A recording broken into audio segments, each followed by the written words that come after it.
மீண்டும் உயரத் தொடங்கிய தங்கம் விலை. சென்னையில் ஆபரண தங்கம் ஒரே நாளில் சவரனுக்கு 1840 ரூபாய் அதிகரிப்பு.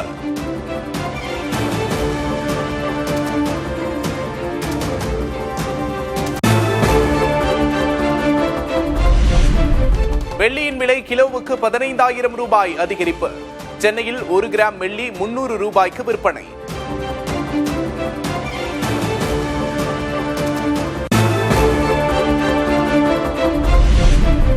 குளறுபடி காரணமாக டிஎன்பிஎஸ்சி குரூப் 2, 2A முதன்மை தேர்வுகள் ஒத்திவைப்பு. தேர்வு மையம் ஒதுக்காதது, வினாத்தாள் கிடைக்காததால் குழப்பம். தேர்வு எழுத வந்தவர்கள் சாலை மறியல்.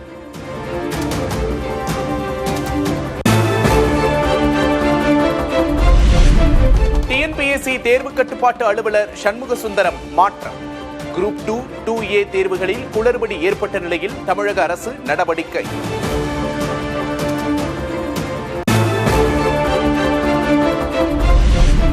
மே 3ஆம் தேதி இளநிலை மருத்துவ படிப்புகளுக்கான நீட் நுழைவுத் தேர்வு. மார்ச் 8ஆம் தேதி வரை இணைய வழியில் விண்ணப்பிக்கலாம் என தேசிய தேர்வு முகமை தகவல்.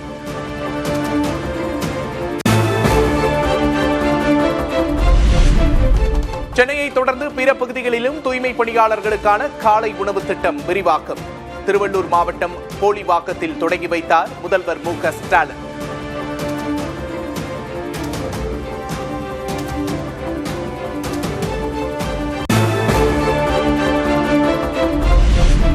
உறுதியளிக்கப்பட்ட ஓய்வூதிய திட்டத்தை அறிவித்ததற்கு ஜாக்டோ ஜியோ சார்பில் நன்றி அறிவிப்பு மாநாடு. ஆசிரியர்கள் செய்வது பணியல்ல, தொண்டு என முதல்வர் ஸ்டாலின் பேச்சு. ஆசிரியர்கள் செய்வத பணி என நான் சொல்ல மாட்டேன். நீங்க செய்யறது தொண்டு.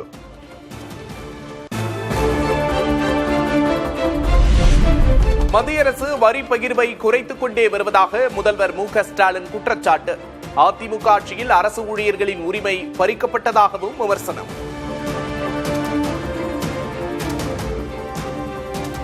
ஒவ்வொரு ஆண்டும் நமக்கான வரி பகிர்வை ஒன்றிய அரசு குறைச்சிக்கிட்டே இருக்கு.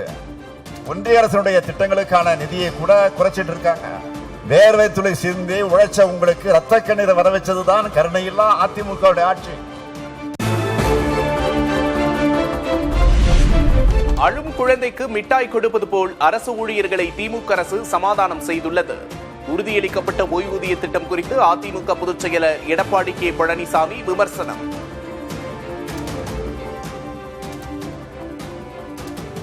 ஸ்டாலின் என்ன அறிவிச்சிருக்காரு? பங்களிப்பு உள்ள ஓய்வு திட்டம் தான் அறிவிச்சிருக்காரு. அதே அவர் வைத்த கோரிக்கை நிறைவேற்றலையே. இன்னைக்கு அரசு ஊழியர்களுக்கு இந்த குழந்தை அழுதா மிட்டாய் கொடுத்து அது சரி செய்வாங்க பாரு, அது மாதிரி அரசு ஊழியர்கள் போராட்டம் நடத்த ஆரம்பிக்கும் போது ஒரு சின்ன அறிவிப்பு கொடுத்து சரி செஞ்சிருக்கிறாங்க, அவ்வளவுதான். அதுக்கு சில சங்கங்கள் தொலை போயிருக்குது. திமுக காங்கிரஸ் கூட்டணியில் விரிசல் விழுந்துவிட்டதாக எடப்பாடி கே. பழனிசாமி விமர்சனம். இந்தியா கூட்டணி என அடிக்கடி பேசும் முதல்வர் தற்போது அந்த வார்த்தையை ஏன் பயன்படுத்துவதில்லை என்றும் கேள்வி.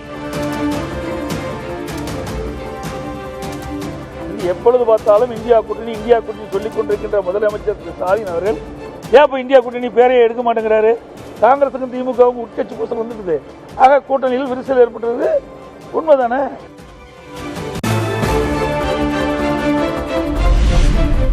காங்கிரசுக்கும் திமுகவுக்கும் இடையில் எந்தவித மாற்று கருத்து முரண்பாடு துளி அளவு கூட இல்லை.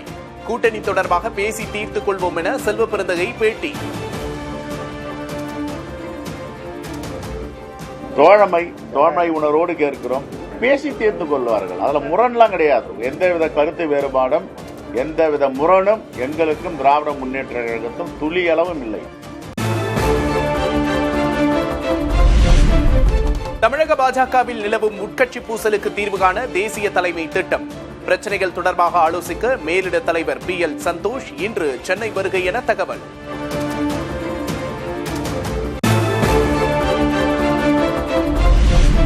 விஜயின் வருகை திமுக வாக்கு வங்கியை பாதிக்கும் என டிடிவி தினகரன் கருத்து. NDA கூட்டணிக்கு இது சாதகமாக இருக்கும் என்றும் பேச்சு.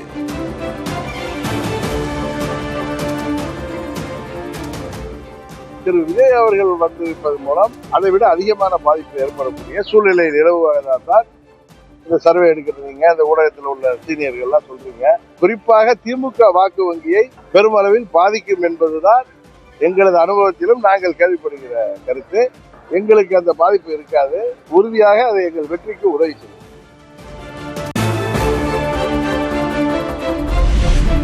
சேலம் மக்கள் சந்திப்பு நிகழ்ச்சியை நிர்வாகிகள் சந்திப்பு நிகழ்வாக மாற்றிய தாவேகா தலைமை. விஜய் கூட்டத்துக்கு 51 நிபந்தனைகளில் காவல்துறை அனுமதி.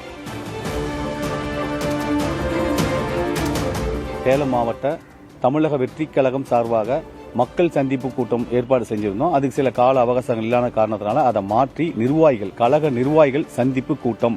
இதில் ஒரு 5000 பேர் மட்டும் தான் கலந்துக்கிறாங்க. அதுக்கு மேற்பட்ட யாருக்கும் அனுமதி இல்லை. பொதுமக்களுக்கு இதில் அனுமதி இல்லை. கழக நிர்வாகிகளுக்கு மட்டும்தான் அனுமதி.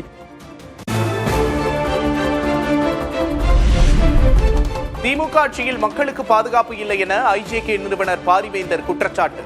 தமிழ்நாட்டில் கொலை கொள்ளை சம்பவங்கள் அதிகரித்திருப்பதாகவும் கட்சியின் மாநில மாநாட்டில் விமர்சனம். திராவிட கட்சிகள் வந்த பிறகு தமிழ்நாடு ஊழல், லஞ்சம், கொலை கொள்ளை, மாணவர்களுக்கு மரியாதையும் இல்லை, பாதுகாப்பும் இல்லை. இப்படித்தான் இருக்கிறது, நடந்து கொண்டிருக்கிறது.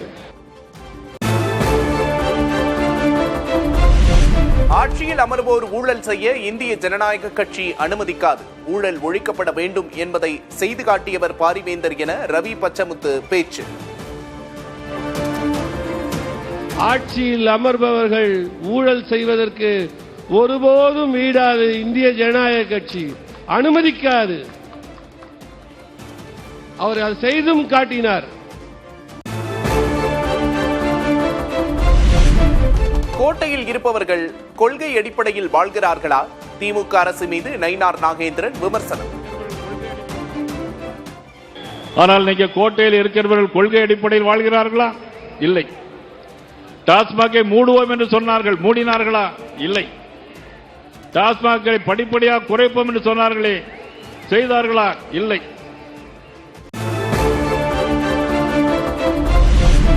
சமூகத்தில் பாகுபாடுகளை களைய மக்கள் மனதிலிருந்து சாதியை முதலில் அகற்ற வேண்டும். RSS தலைவர் மோகன் பகவத் கருத்து.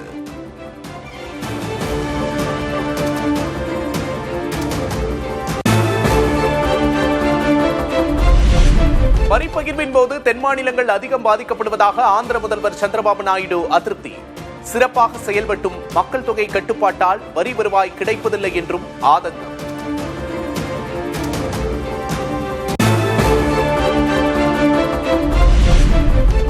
புதிய தலைமுறை குழுமத்திலிருந்து மேலும் ஓர் ஊடகம் சிந்தை.com கருத்தாழம் மிக்க கட்டுரைகளுக்கான இணையதளமாக உருவாக்கம்.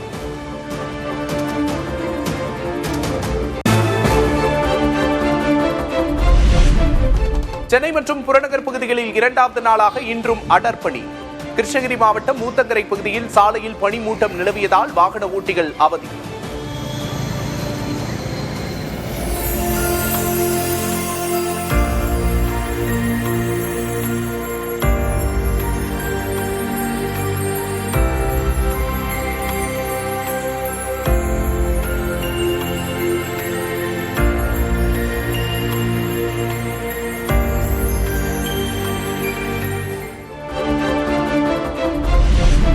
தமிழகத்தில் பகல் நேர அதிகபட்ச வெப்பநிலை இயல்பை விட அதிகரிக்கக்கூடும். பல இடங்களில் 2 டிகிரி செல்சியஸ் வரை வெப்பநிலை உயரும் என வானிலை மையம் கணிப்பு.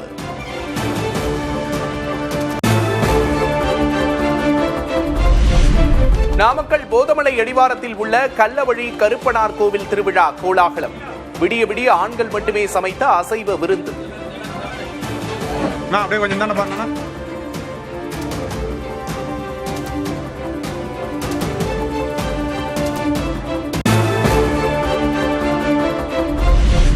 விடுமுறை தினத்தையொட்டி சுற்றுலா தலங்களில் குவிந்த பயணிகள். குடும்பத்தாரோடு நேரம் செலவிட்டு இயற்கை காட்சிகளை கண்டு ரசித்து உற்சாகம்.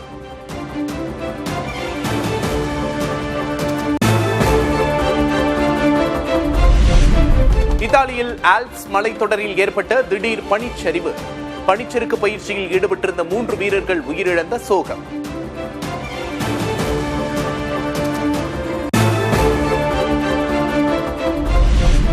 ஜப்பான், தாய்லாந்து, போர்ச்சுகல் நாடுகளில் ஒரே நாளில் நடந்த பொது தேர்தல். ஆட்சி மாற்றம் வேண்டி ஆர்வத்தோடு வாக்களித்த பொதுமக்கள்.